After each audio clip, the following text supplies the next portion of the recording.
What is up, Steeler fans? Welcome back to another episode of the Steelers Hangover. I'm your host, Daniel, alongside with me, as always, Shannon White.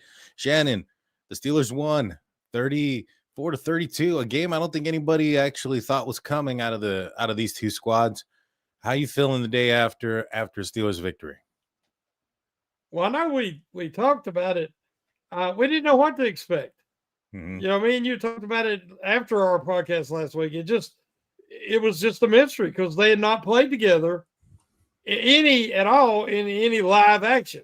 Mm-hmm. So it's the title of the show. There was some really good things, and there was some not good things, and then there was some downright ugly things, which we'll discuss. But I was pleased because the main thing is that a game like that, just win, baby. Yeah. You can make a lot of mistakes, but it's okay if you win. You know what I'm saying? Yes.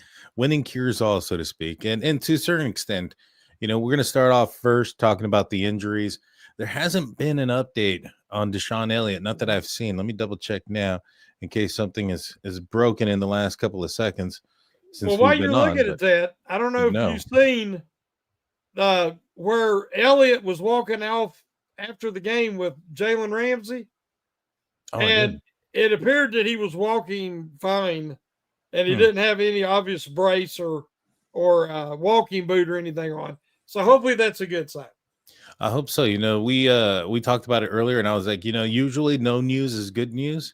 Mhm. But when it comes to the Steelers, sometimes when it's come to certain news, they've been pretty quiet about it. And this one seems pretty quiet already. They signed some other players on the practice squad and things of that nature. Nothing huge, so it doesn't seem like they've gone out there and tried to replace him for any specific or for what would be a significant amount of time if he's missing. But man, that MetLife Field, it gets another person. When do you think they should, rule turf out? I mean, it's part of it. Nobody likes it. The players don't like it. The fans don't like the injuries that come out of it. These NFL teams make a lot of money. You think they'd be able to afford natural grass, be able to maintain it as well? Well, this is one of the newer synthetic turfs. I think it's the type that's beads, Mm. and there's less injuries on that type of turf than what the old, before they built this new stadium in New York for the Jets and the Giants. The old Jet Stadium was just a disaster. Guys got hurt all the time. So I think it was really a freak accident. I mean, the way his leg bent under him while he was trying to, make that tackle, that can happen on grass too. Yeah. Maybe not to that degree, but, it was just kind of a bad luck situation. I'm not a fan of artificial turf, but I think that they have come a long way with it versus the old days where it was like just some felt on top of concrete. That's true. You're absolutely right. They have come a long way. So many injuries in that stadium that make me feel like you got to do something different. The other injury, I think Malik Harrison went down for a little bit. JPJ, Joey Porter Jr., goes down with a hamstring injury. Doesn't sound significant. Sounded like it was just getting tight, and the coaching staff decided to shut him down. Jalen Ramsey filled in. He was able to play 3 different positions: outside, inside, corner, and safety. How big of an asset is that when one of your cornerbacks goes down? Well, his versatility is like Charles Woodson, like Rod Woodson, like he's one of them guys that can play anywhere in the secondary and even some, box linebacker like Fitzpatrick offered, because Ramsey is so physical. So yeah, just having him, his experience, his versatility. If Elliott, I just don't want it to be a long term, most of the season type injury. If it's just something short term, they've got a really good situation in that you can move Ramsey around. He can give you a lot of snaps at safety. You have Clark. You have Castro on the practice squad that you can bring up, because you really don't want Killebrew playing in the base defense. But, you also have Eccles, who didn't get very many snaps, but the ones he did, he was very good yesterday. And you have Eccles you could put in the slot. You've got Beanie on the practice squad. I mean, I feel if there had to be an injury, as long as it ain't long term, they can recover from this. Yeah, no, I agree, and this will kind of transition into the good section of today's podcast. Jalen Ramsey, I thought he played well. He had the jarring hit at the end where he ended up knocking the ball out of Garrett Wilson's hands on the 4th and 3 to end the game, solidified the ending of the game for the Pittsburgh Steelers. You know, he had a bogus, in my opinion, penalty earlier when he was trying to make a tackle. The refs were horrible once again. Oh, that was terrible. It was. I mean, but overall, I thought Jalen Ramsey played well. It felt like they were trying to stay away from him. You know, the passes that were being completed. You know, I saw a lot of Slay out there that was getting, you know, and I mean, Gary Wilson's going to embarrass some people. And if you put him in some one-on-one situations on some crossers, he's going to win a lot of those matchups. And so what do you think about the defensive backs? I know Ramsey was good, but did you feel overall they were all good? You know, Justin Fields had a bit of a Fields day, so to speak. A Fields day, yeah. I like it. A Fields day. No, I'd say I thought that Ramsey was excellent. It was obvious the Jets avoided Ramsey and they avoided TJ Watt like the plague. I mean, they would not even try to run to TJ's side. And in pass sets, they either moved Fields away from Watt or they doubled Watt. And when they tried to use Watt's aggressiveness against him, he destroyed Fields. I thought he killed him on that one hit. Oh, that was on the keeper. He nailed him, man. If Fields wasn't tough and athletic, most quarterbacks would have went out of the game because he nailed him. And Watt played an excellent game. And a game where I didn't think anybody in the defense really stood out. To me, that was one of Watt's most efficient games and impressive games to me where he didn't even get a sack. Highsmith had 8 pressures, Daniel. 8. Now, understand, he wasn't able to always get home, but he caused Fields to have to move and disrupted him. And he still had a big game, but it wasn't because Highsmith didn't do his job. And as we said, Ramsey played excellent all day. And he brings that versatility, the creativity, and the physicality. Because, again, how many of the Steelers defensive backs would not have made that hit in that situation? Not because he had 2 responsibilities. He made the right read, came up, and he laid a lick without getting a penalty to force that ball out. So, I was very impressed with Ramsey. He just looks like a Steeler. You know what I'm saying? Out there in uniform, the way he's playing, the way he's hitting. You know, he had another moment where he flopped. And even the flop was funny because he gets up and he gets the penalty. He starts dancing around. And, you know, he just kind of, his effort, his smarts, everything about him just kind of encompasses what you expect out of a Steeler defensive back. And you know, he comes with the aggression. He comes with the voice and the trash talk. Last Kings of Scotland comes in with 199, and we're going to talk a little bit more about this in the second half of the show when we get into the ugly portion. But he goes into saying, I don't know how Tomlin can watch the tape and start 95, Keanu Benton at nose tackle. Quick thoughts on that. We will talk about it more later. Anybody that follows me on TikTok or Twitter or X or whatever, you know, yes, I totally agree with that. And we will talk about it more in depth later. But yes, that was a huge problem yesterday. Yeah, there was many problems on the defense and the offensive line. And we're going to, one big problem on the offensive line. And we'll get onto that in the ugly section. But still for the good, there was a bad man, as Stephen A. Smith would say, on the offensive side. And that man was Aaron Rodgers.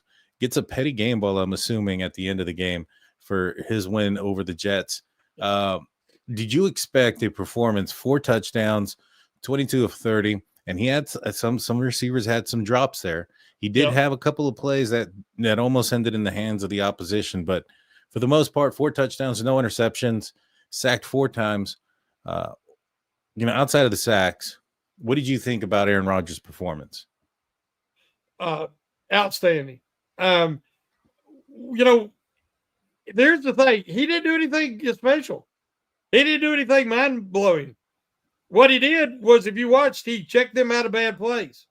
He was in control of the blocking assignments, of the routes being run. He delivered the ball accurately.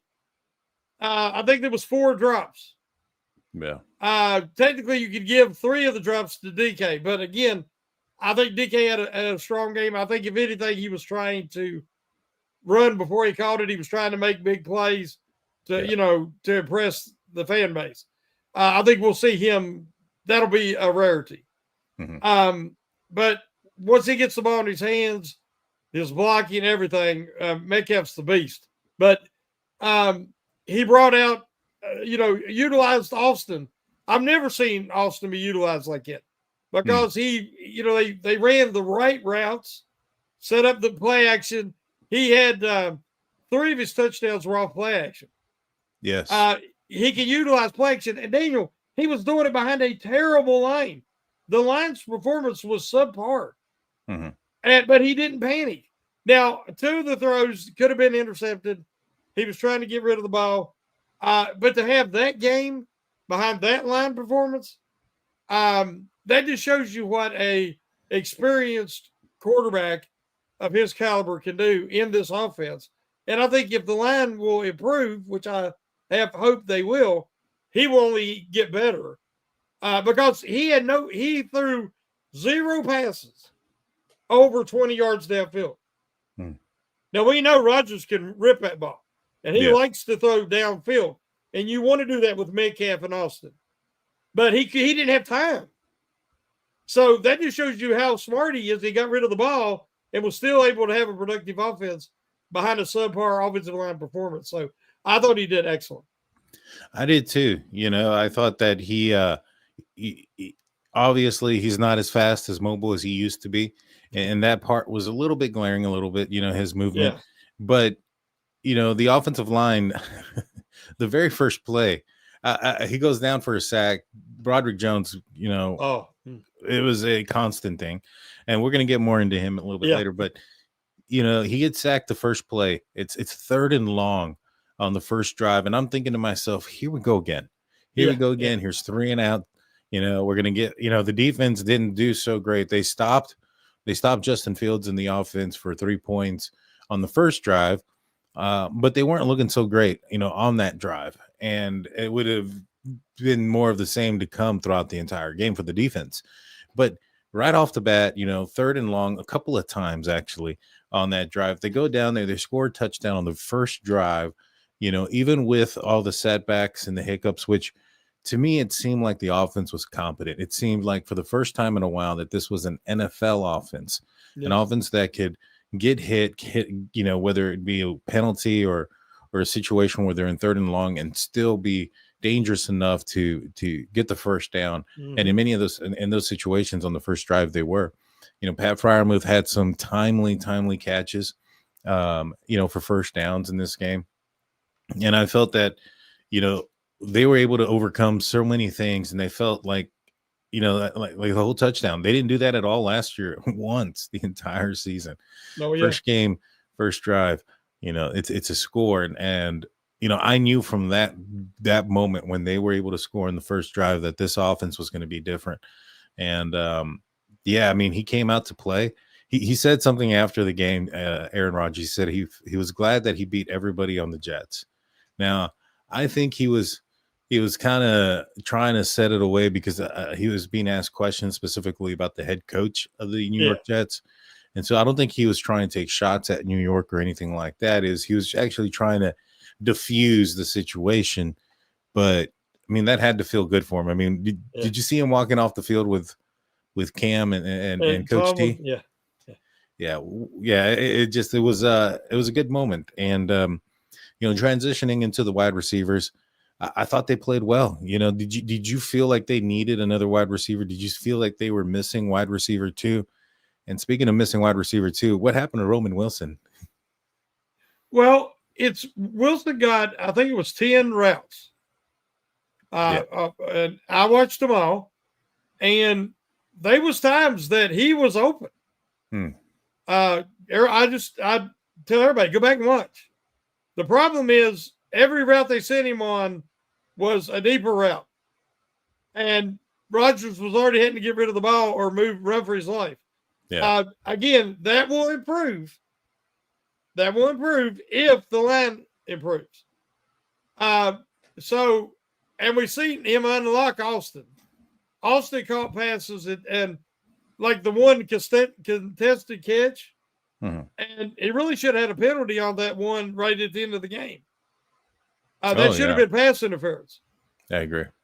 So he was a weapon. And you see how I predicted they would use Jonnu Smith.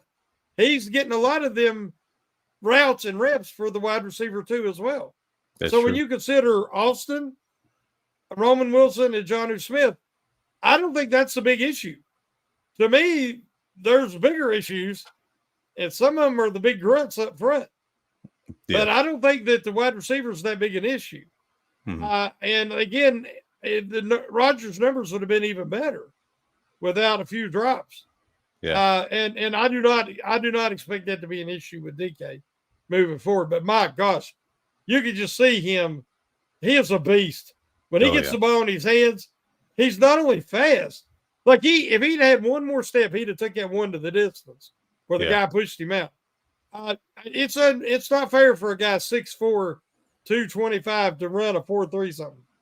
Yeah, no, he's amazing. There's like he looks weird because he's so big and massive, and he's just moving, and like it looks like everything's blurring around him when he's running. Yeah. You know, it was like when George Pickens ran, he looked like he was just kind of lollygagging out there. I mean, he was running fast-ish, I guess. Maybe sometimes the effort wasn't there, but you know, there was times where he was like kind of pulling and get away from people, and people would say it doesn't even look like he's trying to run fast. That's not the case with DK. That dude looks like he is gone. Yeah, he's a track guy. He's moving. A track guy, yeah, 100%. And I mean, just physical beast, strong, muscular guy, and it's impressive what when he has the ball in his hands. And there was a couple of times where he got the ball short of the sticks, and he was able to, with his athleticism and strength, able to get the first down. Yeah. And so, he's going to be a huge component for the Pittsburgh Steelers offense. You know, this is their first game together, you know, for Aaron Rodgers and DK Metcalf, you know, with the actual, you know, live action going on. They had a joint practice, but that, you know, Aaron Rodgers wasn't getting hit. And I can tell you he was getting hit yesterday. And so it's a little bit different. And so this situation here, that it's new to them. So they're going to build that chemistry. They're going to get their timing down. And I think that they're going to get even better than what they are. I'm not as concerned about wide receiver 2, given not just the talent that they have, but the chemistry that they already have within the wide receiver group and Aaron Rodgers. The way he spoke about Ben Skoranek after the game, about him being wide open, and then also saying, "Hey, man, he bugged me all year, you know, for this or that." To me, that tells you the chemistry that they have. They're on the same page. And one of the things that really has kind of like been on, you know, to get on Aaron Rodgers' good side is to know the playbook and know where you're supposed to be. And it seems like these guys are those type of guys right now. And I'm not as concerned for wide receiver 2. Well, you know, none of us expected Ben Skoranek to have a huge role. Yeah. But he played some H-back for the Rams. And, you know, he can line up as a fullback at times. He's a bigger guy. I mean, he's a big man, a big receiver. And he's put together. He's solid. And you see he can run. And you have to mention him because not only did he catch the touchdown, his first as a Steeler, I might add. Yeah. But he had a big tackle. He had a fumble recovery. That's true. I mean, the man had a big influence in that game yesterday. So, you know, give a man his flowers when he's due. He earned everything yesterday. Just an outstanding performance as all-around contributor to that win. I agree. I think that he, you know, and you bring up an excellent point about him recovering, you know, that football, which kind of transitions into the running back position, because who caused that football was oh gosh, what was his name? Kenneth Gainwell. Yeah, there you go. Kenneth Gainwell, who saw a lot more action than I think a lot of people were anticipating. I think a lot of people thought, Jalen Warren got the contract extension. I know I was thinking this. We're going to see a lot of Jalen Warren, and that they were going to hand him the ball quite a bit. Offensively, as far as the rushing goes, Jalen Warren had 11 carries for 37 yards, 9-yard long. Kenneth Gainwell had 7 carries for 19 yards, a 6-yard long. And then Caleb Johnson had 1 carry for -2 yards, but was hit out of bounds. And so the penalty kind of offset that. Not a lot of production out of the running backs as far as on the ground. Do you think that was just a product of the game plan? Do you think that's a product of the offensive line, product of the inabilities of the running backs? Are they missing Najee Harris at this point? Or is it a combination of the three? Definitely not missing Najee Harris. No, Daniel, it was personnel packages. Yeah. It's actually a way that the coaching staff and Arthur Smith admitted the state of the offensive line right now. They did not think they were going to be able to establish the run by just dominating the line of scrimmage. So they figured they needed somebody with more evasiveness, make you miss in space, and try to set up the run by, throwing the ball first, setting up pass, play action, back off the safeties, and create some room, and then run the ball. So to start the game, mainly with Gainwell, it did not shock me that much.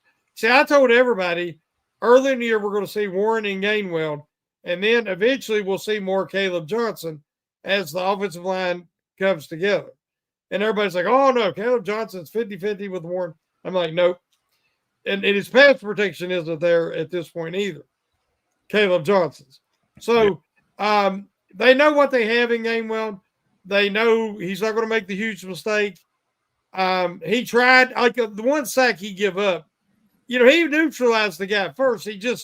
Eventually he got by and got to Rodgers because Rodgers had to step up because he was getting pressure from the left-hand side. So I don't throw that all on Gainwell, but the running backs are fine. They just they had no room to roam yesterday because of the poor offensive line performance. I don't disagree. I think the offensive line had a huge component there. I felt like they weren't really also – they did a lot of play action pass. And you brought this up. The 3 out of 4 of the touchdowns were off of play action pass. Yes. I think that maybe perhaps you had a defense that was going to try to make Aaron Rodgers beat them. Yep. And so I don't think that they had faith in Aaron Rodgers as a quarterback. That's one of the reasons they gave up on him and sent him packing. But, I think that they wanted to make him specifically beat the Jets, which he did. Yeah. But, what they did was, in my opinion, is they brought in a lot of people to stop the run and also to pressure him. Say, all right, if you're going to have to get rid of the ball fast and you're going to have to get rid of the ball accurately on time. And, I think that was another component of that. And I think that may have been one of the reasons why they started to try to maybe do a lot more of the play action pass to try to minimize that pressure. I wouldn't be surprised in the next game against Seattle if we see a heavy dosage of the running game because of all the play action pass that was done. Maybe the defenses might back up a little bit and maybe there's going to be a little bit more running room there. But in this game, I thought it was a disappointment, the running game. And it could have been, very much so the offensive line. But Broderick Jones is on the left side. They couldn't really run to the right side either. I mean, it was running all over the place. That wasn't really working out for him. And, go ahead. I just want to say, we're talking about the line and how bad it was. And and I'm the first, and we're going to get into it even more. But the Jets attacked the Steelers. They did. I understand. If you watch the Steelers defense, they did not attack Justin Fields because they were scared of his legs. And by playing passively, they allowed him to develop a rhythm and get in a rhythm, and he had a huge day. So one team was scared, and the other team was ultra aggressive. The Jets were ultra aggressive, as you say, against Rodgers. It shut down the Steelers' running game, but it allowed Rodgers to beat them over the top. and Rodgers had 4 touchdowns, and the Steelers win the game. So there was multiple reasons, and as you say, it was a statement game. Now, if you can do that consistently with the play action, you will create more room for the running game moving forward. And then it's going to be the guys that struggled has to step forward on that offensive line. Now, I must mention this.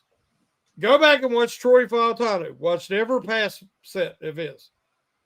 Troy Fautanu was beaten inside by, I think it was McDonald on a spin move, a really good spin move, which can happen to anybody. Other than that, he didn't give up any pressures. He played a very solid game. The only offensive lineman, in my opinion, that played above average. Even Frazier and Sam McCormick.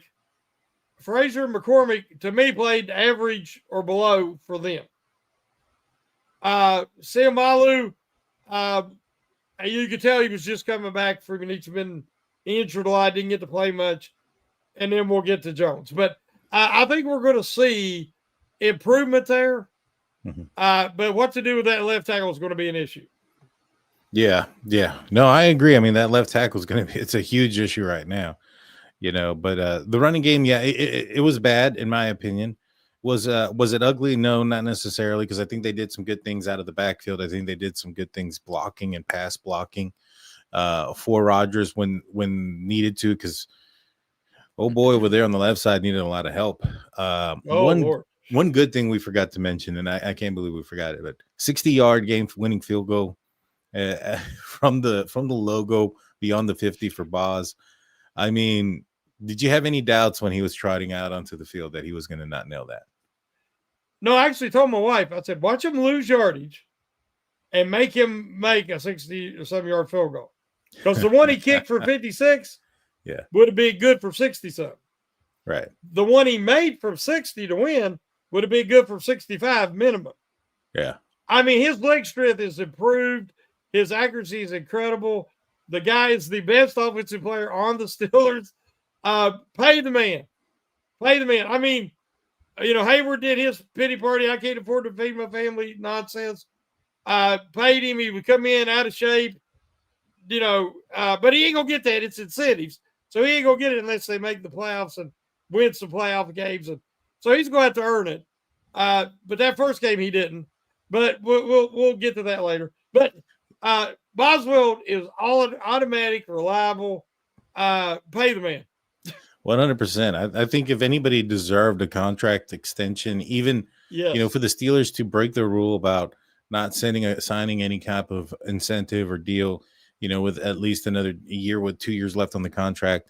If you were going to break it for anybody, I mean, that guy has won games for the team, multiple games. I mean, that's plural, and even Rodgers was like ecstatic when he made it. He was like, I don't know what his kicking situation has always been, where he's been at, but I mean, 60 yards is no joke. I mean, back in the day, 50 yards was like, all right, you're impressive if you can nail one in from 50 yards. Yeah. Now, I mean, he's knocking them in 60, and that thing would have been good from 70, in my opinion. He killed that ball. It was insane. And I mean, right down the center. Yeah. Apparently he didn't even look. He just kind of kicked it, turned around, and knew. Yeah. And that's some swag. But we're going to take a quick break. When we get back, we got some ugly and some bad things to talk about when it comes to the Steelers' victory. And hopefully we'll get into some solutions for this team. Don't go anywhere. We'll be right back after a few words from our sponsors.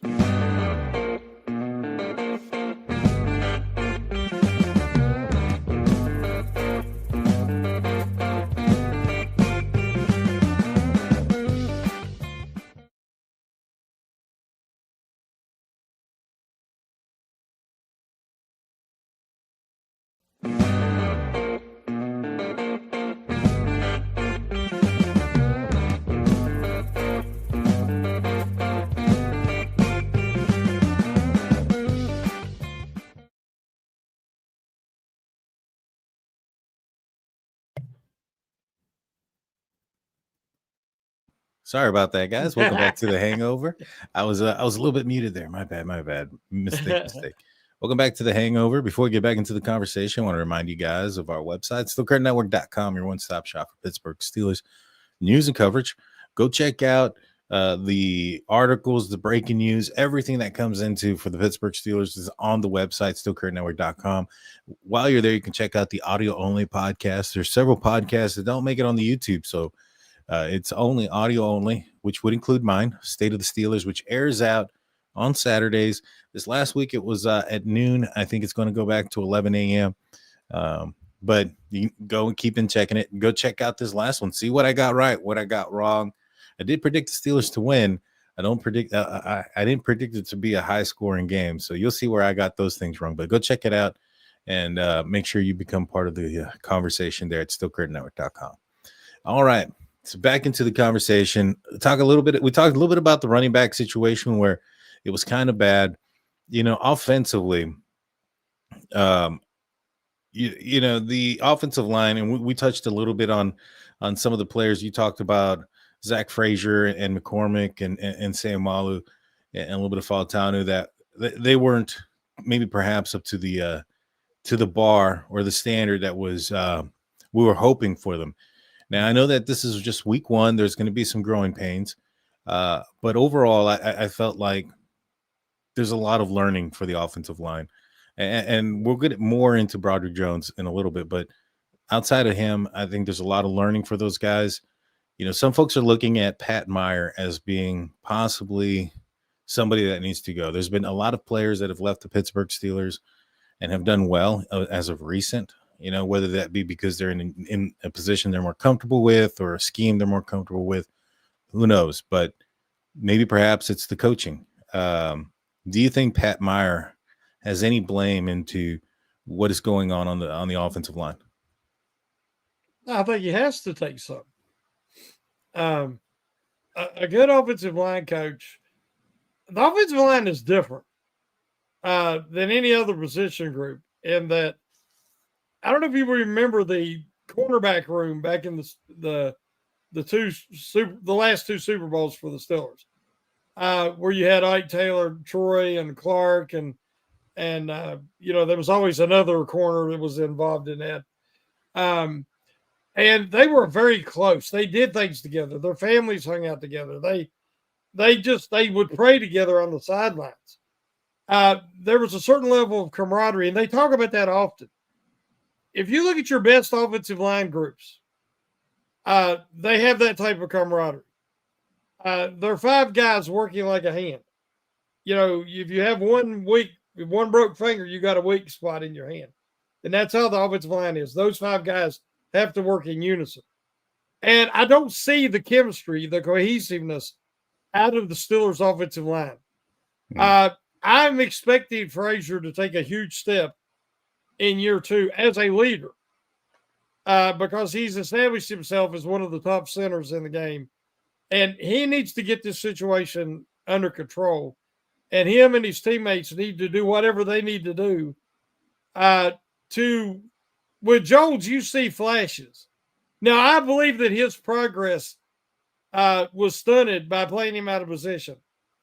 The same as I feel about Keanu Benton. And you play a guy out of position, not only do you stunt his progress and his development, but it can lead to regression. And I think we've seen regression from Broderick Jones yesterday. In the fact that he gives up on plays. He's upset before the play's even over. Instead of trying to recover, he's kind of jumping up like having a little, a temper tantrum or pity party while Rodgers is running for his life. Get back in there, try to do something, try to get back and make a play, move on and block somebody. He still shuts down. And once he starts having a bad game, it snowballs. It gets worse because he's not mentally strong. He's got everything physical attribute. Yeah. And unlike a core four who used to be in Pittsburgh, it was too passive. Jones wants to stick his nose in every time there's an altercation on the field, and I'm worried he's going to get another stupid 15-yard penalty. I agree with that. He doesn't have fight between the whistles. Hmm. But between when it's okay to fight, when it's okay to be extra physical, then he wants to be powder puff. Yeah. So I think the athletic ability's there. I don't know about from the shoulders up, and I don't know about right here. This is his heart. This is what he's got to show the character that he is part of this unit, and he's going to, go to war with his teammates. Yeah. And not focus on him. It's not about you. It's about the unit. It's about the team. It's about team success. He has to focus. The young man struggles mightily. But what's so bad? It's common with Georgia guys. George Pickens, Jalen Carter for the Eagles spits on the guy at the first play of the game, gets thrown out. Maybe the game ain't even started yet. There's a discipline problem out of that Georgia program. A discipline problem. And they're putting out selfish players that are too obsessed with their own accolades and their own statistics, and they're not developing his teammates. Because you don't do those stupid things.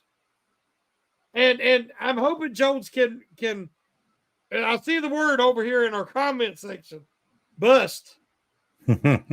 Now, Jones needs to start playing more to his capabilities, or these people are going to be right.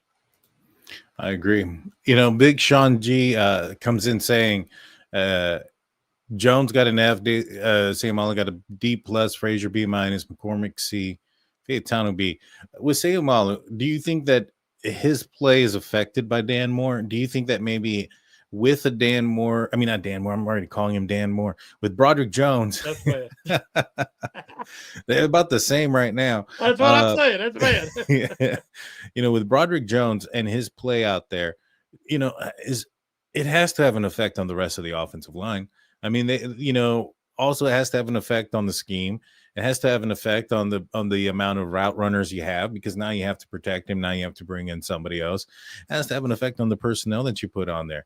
I think that would, and we'll talk about him now since we're on the offensive line before we transition to the defense and talk about their bad and ugly, because there's some there to talk about. Yeah. But with Broderick Jones, this is year 3. He had 1 year that had a little bit of potential his rookie year in spot duty, but how much of that was defenses weren't aware of his weaknesses and his laziness, and that coaches have now gotten film. They understand where he's lazy. They understand where he's weak, and they know where to attack him. Could that have been all that potential that we had the year 1, and what we've seen out of the last 2 years is more accurate of who he is and what we can expect? I get he's young, but I mean, he had 3 sacks, 4 pressures allowed. I mean, this is the worst performance on the offensive line by a long shot. By far, yes. So what do you think? Do you think there's that they can fix him? Do you think maybe he needs to sit for a little bit longer? He is fairly young. He is fairly young. He came out, I think, at 21, so he's like 23 right now, or 24. So he's not the oldest guy out there. Do you think it would hurt his psyche if they sat him? He has the Mason Cole effect. And what I mean by that, Mason Cole was a career journeyman, who we all became enamored with. I did, because he was better than Kendrick Green. That's true. Kendrick Green was so bad, and he set the bar so low that Mason Cole, being just a little below average, he looked better than he was. And then he got exposed as his career went on. Dan Moore set the bar so low that we seen Broderick Jones get 1 start at left tackle as a rookie, and we're like, oh, wow, this could be it. This could be it. And then he was stuck out on the right side and developed bad habits, and, he's immature and everything else. But now they're trying to salvage him and get the first-round value out of the first-round pick. He's so bad that they have to keep Darnell Washington in to pass protect. Now, I thought for sure we'd see Darnell Washington against that overly aggressive New York defense I mentioned. See Washington down the seam or down the middle for a big chunk play at some point in the game. But they never could, because, one, the line was not giving Rodgers any time, but they had to keep Washington in as the de facto extra tackle. Yeah. And I guess I know he can do it, but you're not getting the full effect of having the Mount Washington because Jones is sucking so bad. So again, whether it's Meyer, whether it's like I said, his teammates, especially Frazier, somebody has got to get him and have a come to Jesus meeting. Hey, you're playing yourself out of a spot and out of the NFL next. Because this level of underachieving is typical with Steelers because they start out playing guys out of position. So the time in their career they should be learning and progressing, they play them out of position on both sides of the ball. And then it eventually leads to regression because the young men lose their confidence, they lose their focus, and I think that's what we're seeing right now. Yeah, it's definitely a possibility that all those things are definitely what we're seeing when it comes to him. It's just, like I said, at some point you have to remedy the situation, But who are they going to put in? I mean, the only thing you can say is, okay, that's Rodgers' blind side. Mm-hmm. You can move Fautanu to the left side. He's got great feet. Yeah. Is it going to help Jones putting him on the right? I doubt it. But, put him back out there. But at least Rodgers could see the rush coming if he's on the right side. But what do you think about? If Jones don't do something, you're going to have to switch him up because you cannot let a 41-year-old quarterback's blind side be that open. I don't disagree with that, but I mean, he's been working all over on the right side. You'd have to change him. There's some growing pains that go along with changing him. Now you have somebody else coming in on the right side. I think that would probably not be the best move. I think even Tomlin mentioned it, that it would make things more complicated. There would be other options first. Now the Steelers went out and signed Andrus Peat, former tackle, I think, of the Saints. He's had some up and down career. I don't know where he's at physically or anything like that. I don't know much about him right now. I think he's played guard mainly in the last couple of years. Yeah, I mean, would you have him? You have Spencer behind him. Would you Spencer, consider? I think he's moved into guard full time now. Yeah, I mean, who's the backup for Jones if he goes out? I think it's you got Calvin Anderson. Austin, and they might have brought Cook back to the practice squad. I think it's Anderson, Calvin Anderson. Yeah. I mean, at what point do you say, all right, enough is enough? Maybe put Pete at right tackle and Fautanu at left tackle. But again, you don't want to have to move. You don't want to have to move Fautanu. It's just they really need Jones to recover and get the job done. They really do. I don't know if there's an easy answer, and there's nothing in free agency that I really want. Yeah. And to try to trade for a tackle right now, that's going to be tough. That's definitely going to be tough. What does it say about Omar Khan as the first pick that he ever made? Again, I think they picked him on talent. Yeah. And the talent's there. Yeah. It's harder to judge character. It's harder to judge intelligence. It's harder to judge commitment. And like I said, I am starting to be concerned about Georgia's program. Their national championship winning quarterback had to leave the NFL because he's alcoholic.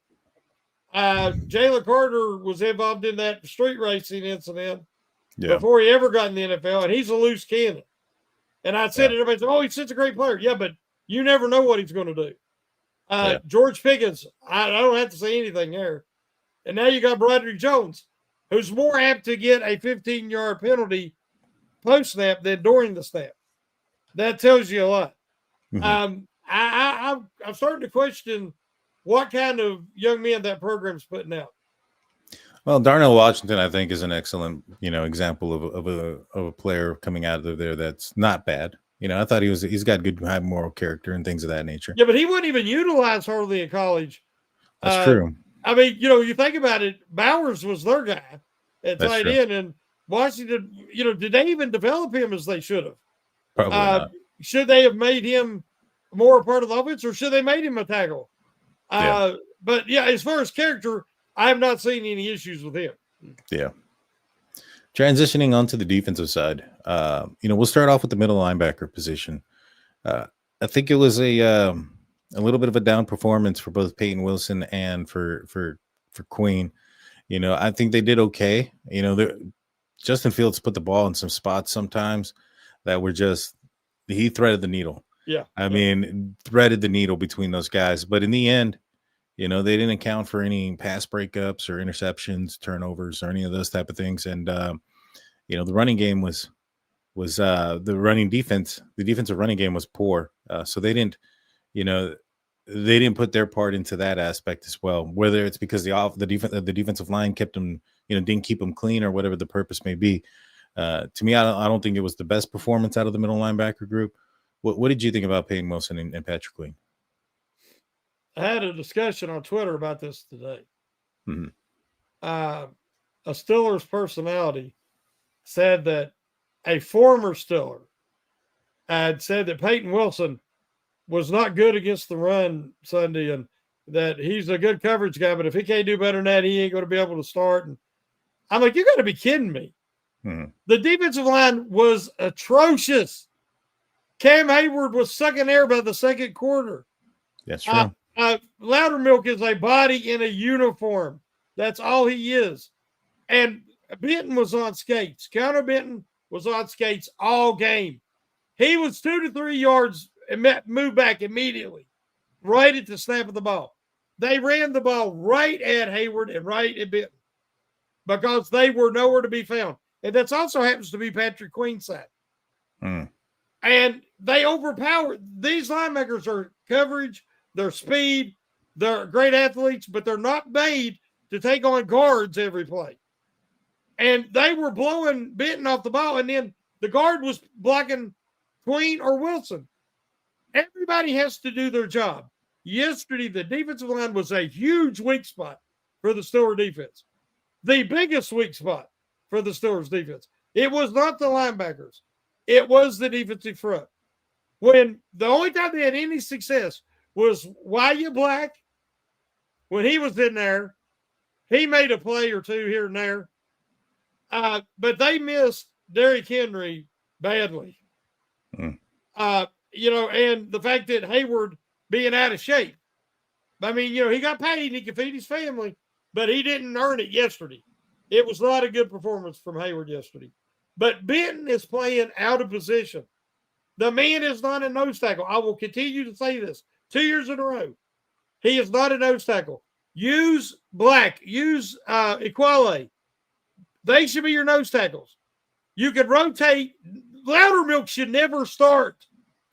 Ever. It should have been Benton at that defensive end position. In the middle, Equale if you want a veteran, or Black in a rotation, and then Hayward out wide. And then Loudermilk could come in and give spot duty. But starting Loudermilk was a huge mistake. Yeah, I don't disagree with you there. The defensive line was just atrocious. It was horrible. Cam Hayward looked out of shape. He was sucking air, like you mentioned. That was one of the things that we talked about before the show. I was like, man, Cam asked for all this money, and he came in there not in the best of shape out there. In my opinion, he looked tired. He looked tired. He looked old. Yeah, he looked old. He definitely did. And I think that's just a conditioning thing. He didn't participate in a lot of things when it came to training and camp and stuff like that. So I don't think he's going to be an issue for a long period of time. But if you can get some better play out of the players surrounding him, I don't think he's the kind of guy at this point now that you can rely, today that you can rely on 90% of the snaps of the defense. Not as tired as he was getting, in this first game. And the Jets were moving the ball up and down the field, and they had some players, obviously, that not many teams are going to have. They have a Justin Fields, who's got a talent that not many teams have at the quarterback position. But the Steelers are going to see another rival a little bit later on this year, twice, that have a running type of quarterback that can probably run the ball better than Justin Fields and Lamar Jackson. Definitely throw it better. definitely throw it better too. And Justin was able to throw the ball all over the place. Exactly. You know, he mentioned, and I think even Jeff Hartman brought this up in the post game, was that, and I had heard about it too when I was watching, is that when they talked to Justin Fields about, you know, the Steelers defense knowing him, he's like, yeah, but I know them. And the Steelers defense doesn't change. It hasn't changed. It's always the same thing. It's always been the same checkdowns and things of that nature. Julian Edelman had brought it up when he's watched it in the past, even after he's left the league for such a long period of time. You know, can it also be a scheme thing? It is in the fact that, yes, they played a little bit more man. They still had one off man and one up press man. They did that a lot. Yeah. I was expecting a much more aggressive defense, which they did on that last drive. They tried to be a little bit more aggressive, and we got to see Eccles finally. Eccles had been one of their best corners all through camp. Yeah. And they only used him like in the second half after Porter had to go out. Honestly, Daniel, this right now, unless Slay, I mean, I don't think Slay played particularly bad. He got burned on the double crosser. Yeah. But, and I think he'll rebound. But if he has lost the step and that's going to happen, a team like Baltimore is going to destroy him. A team like Cincinnati, when they get their rhythm with their receivers and Burrow, they'll destroy him on that. So it might be that the best defense for the Steelers is with, especially in nickel or anything like that, is Ramsey at safety. It move him around, but a lot at safety, and make sure Eccles is one of the guys out there on the field, because Eccles looked very strong in limited action yesterday. Yeah, he definitely did. I don't. They weren't using him until obviously the second half, and when they brought him in, I was like, oh yeah, there he is. I forgot about that guy because he's so far in the depth chart. It wasn't until JPJ had came out that you're right that he came in. Yeah, I mean it's defensively it's bad. It's a bad showing. It's a bad taste in the mouth of the fans. It's coming off of a bad performance against Baltimore in the postseason last year, and then the first performance you have here with so many new pieces, and you're expecting a better performance out of the defense. I never would have thought that the Jets would put up a 30-burger on the Steelers defense.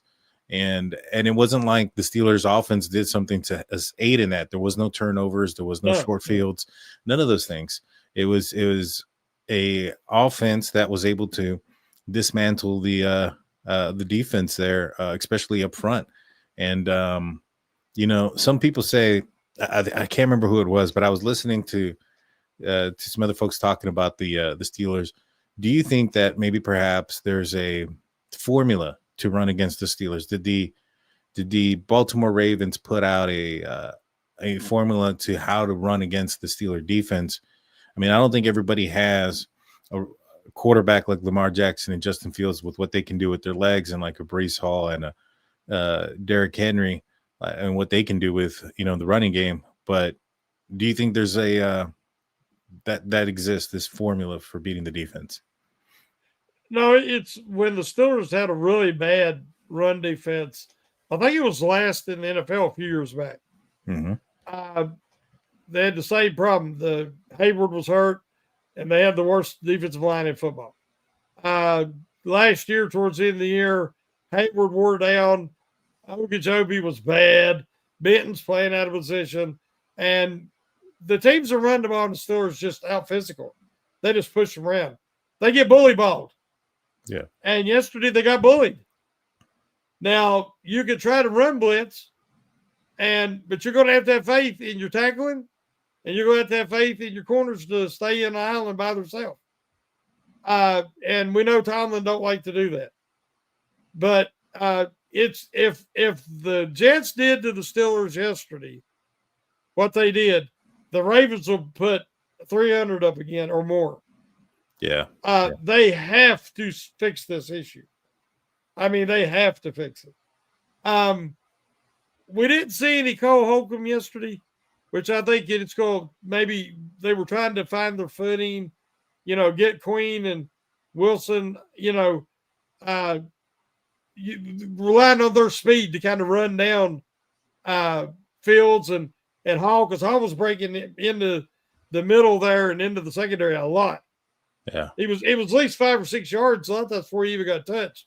So I think if the defensive line can play better, especially when they get Harmon back and Black gets more snaps, I think they can improve. Hayward gets in shape, obviously.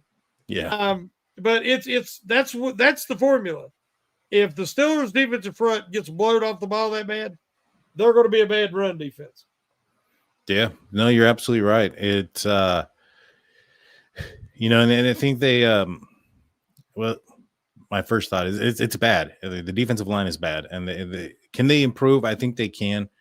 I think that Derek Harmon coming back, which I'm hoping is this week.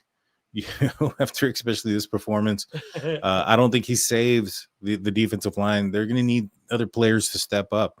Whether it be White Black getting some more snaps, which, by the way, I like 78 more than 94. I thought he made a mistake there. I'm just going to throw that out there. I was like, he ended up getting, I think in one play they were talking about him and saying he didn't do so well in this one play. And I was like, if he wore 78, he would have done it. 78, yeah. That's what it is. That's what it is. But overall the defense, man, they stepped up at the end. Jalen Ramsey stepped up. But it was it made a nail biter of a game. I texted my father, and for those that don't know, he had an open heart surgery not too long ago. And I told him, I was like, man, I'm just glad this game happened after your procedure. And his response was like, I know. Yes. Did you expect anything less but a nail biter at the end? I like the games where Steelers win handily, that I can enjoy it and I don't have to feel like that. But how it is with the Steelers.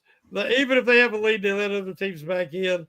And in this case, they were trying to come back. But I did not expect it to be that high scoring a nail biter. I thought it might be a last-second field goal, but I didn't think it'd be 34-32. Yeah, no. I don't think anybody had that on their bingo card. But it's good to know that the Steelers, if they have to put up points, that they're capable of doing it now. The offense is capable of going out there and putting up their end of the bargain. Now we got to get the defense back in line. Last thing I want to talk about, we talked a little bit about special teams when it comes to the kicking aspect of it. Corliss Waitman had a shank, and it seemed like the Jets were recovering. All the kickoffs were 35, starting at the 30, 35. Yes. It seemed like they need to pick it up on those two deals. What do you think? Yeah, last year I would argue they had the best special teams in football. Mm-hmm. It did not look like that yesterday. They have the best kicker in football. I agree. But Waitman did not have one of his better days. I think a lot of times win that competition, and I don't know if there's a letdown or what, but he was not his normal self. So hopefully that was just an aberration. But the coverage is, they're kicking short, but they're giving them better than the 35 anyway. They could not stop anybody before the 35. Yeah. And they almost missed, let them go the distance on a couple. It was the last second tackle where it was that guy or nobody. So, they got to definitely improve that.